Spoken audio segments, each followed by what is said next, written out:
Are we for the Second Amendment or not? Remember, we fight for what's right because it's time to go right.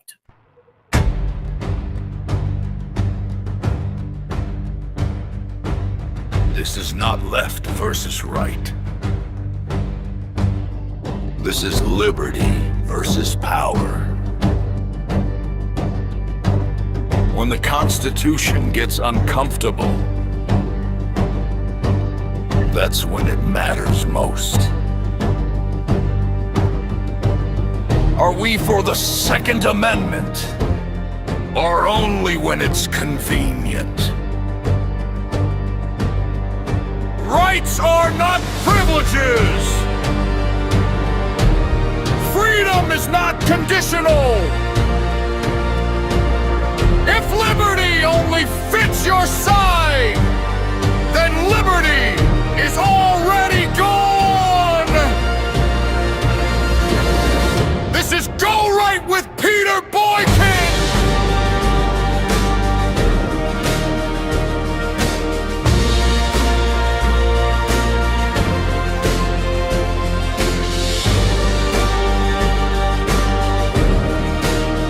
Constitutionalist for liberty!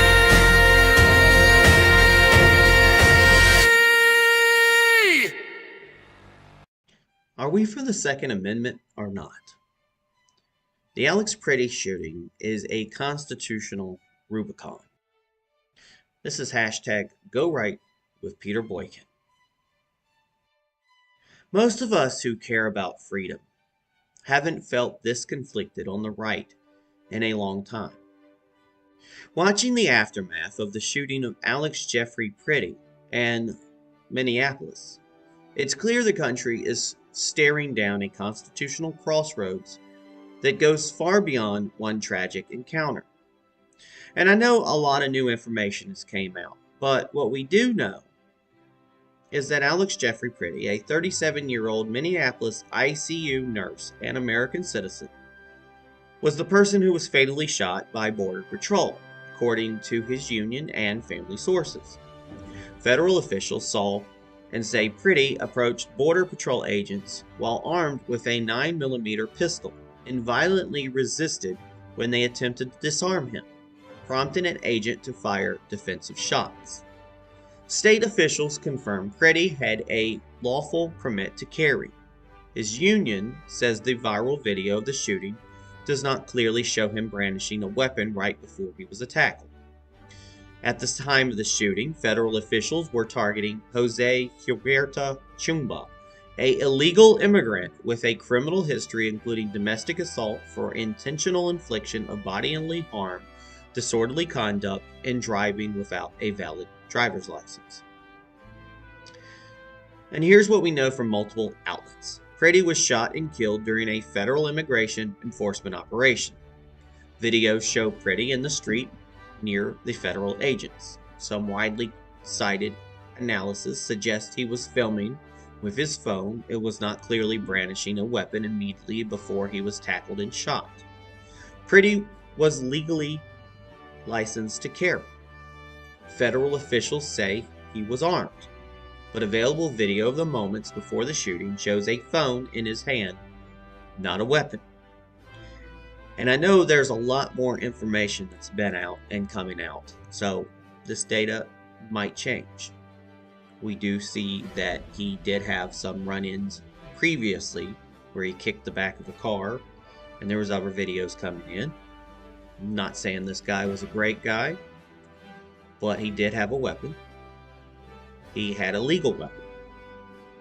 It was a bad decision for him to be there. We might say that. But we have to go with the facts that we have. Now, this is not an isolated moment.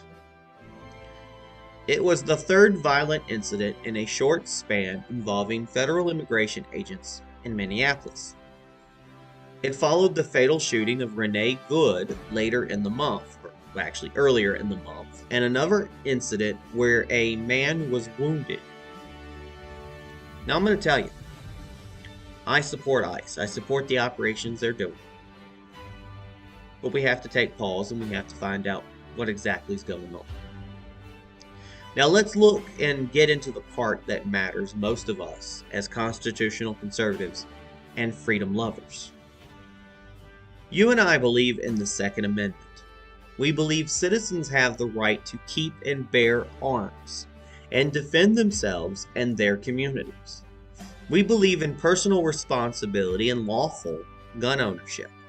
And yet, when a man is legally carrying and ends up being shot by authorities, some so-called of my fellow Republicans and conservatives wave it away, claiming that merely possessing a loaded firearm is justification for lethal force. That's not a conservative position. That is actually a contradiction. Now let's be crystal clear. Being a lawful gun owner with a permit is not a justification for being shot. If Pretti pulled his gun on federal agents, that would be a different legal analysis. If he reached for it, that changes the equation. But if he was simply lawfully armed, even verbally confrontational, even resisting without posing a clear lethal threat, then serious questions must be asked about force proportionally, federal authority, due process, and his constitutional rights. We have been here before. Not long ago, this country tore itself apart over Kyle Rittenhouse. I know it's not exactly a good comparison, but it's one that a lot of people have been using. He was a teenager who showed up during the unrest in Kenosha carrying a rifle. Now, they say he was hired to protect the business, but he still had a rifle in hand to protect that business during a riot, a loaded one. He ended up shooting 3 people. It was to protect himself in self-defense. 2 died, 1 survived, and the nation split into tribes overnight. What did many on the right argue then? That lawful possession of a firearm is not a crime, that context matters, that self-defense must be judged by actions, not optics. And a jury agreed and acquitted him. So here comes the uncomfortable comparison. If Rittenhouse's lawful possession of a firearm did not negate his right to self-defense under the law, how does Pretti's lawful possession suddenly become justification for his death without trial, without due process, and without clarity? You cannot celebrate the Second Amendment in Kenosha and dismiss it in Minneapolis. You cannot defend armed self-defense when it fits your narrative and abandon it when the actor makes you uncomfortable. That is not constitutional consistency. That is selective liberty. Right now, we see 2 Americans shot within weeks by federal agents in one sitting.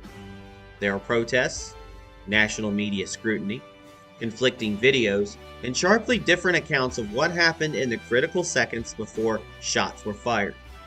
Governors, civil liberty groups, and national leaders are weighing in, and calls for investigations and oversight are growing.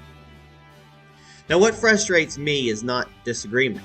It is watching people on the right pretend to stand for freedom while hollowing it out when it becomes inconvenient. You cannot be pro-Second Amendment one day and treat lawful gun ownership as provocation the next. That is not a principle. That is opportunism. Many of us remember earlier flashpoints when police shootings fractured the country and sparked bitter debates about power, accountability, and rights. That era was chaotic and painful. Now we're staring into a similar mirror. But this time, the armed authority is federal immigration enforcement. The real question is not simply who is right or wrong in the single incident. The real question is what we stand for when the government itself is one of the actors in the dispute. If we defend the Second Amendment only for people we agree with, then we are not defending principles. We are defending personalities. Rights do not exist to flatter us. They exist to restrain power. This is not just about Minnesota. It is not just about one man, one agency, or one unfolding investigation. This is about whether the right still means what it says, or whether freedom has become conditional, situational, and selectively applied. Because if freedom only matters until someone you dislike exercises it, then freedom is already gone. This is Peter Boykin, and this is hashtag GoRight. You can check us out on GoRightNews.com, PeterBoykin.com, and GoRightNC.com. Are we for the Second Amendment or not? Because the answer matters when the government pulls the trigger. This is Go Right with Peter Boykin.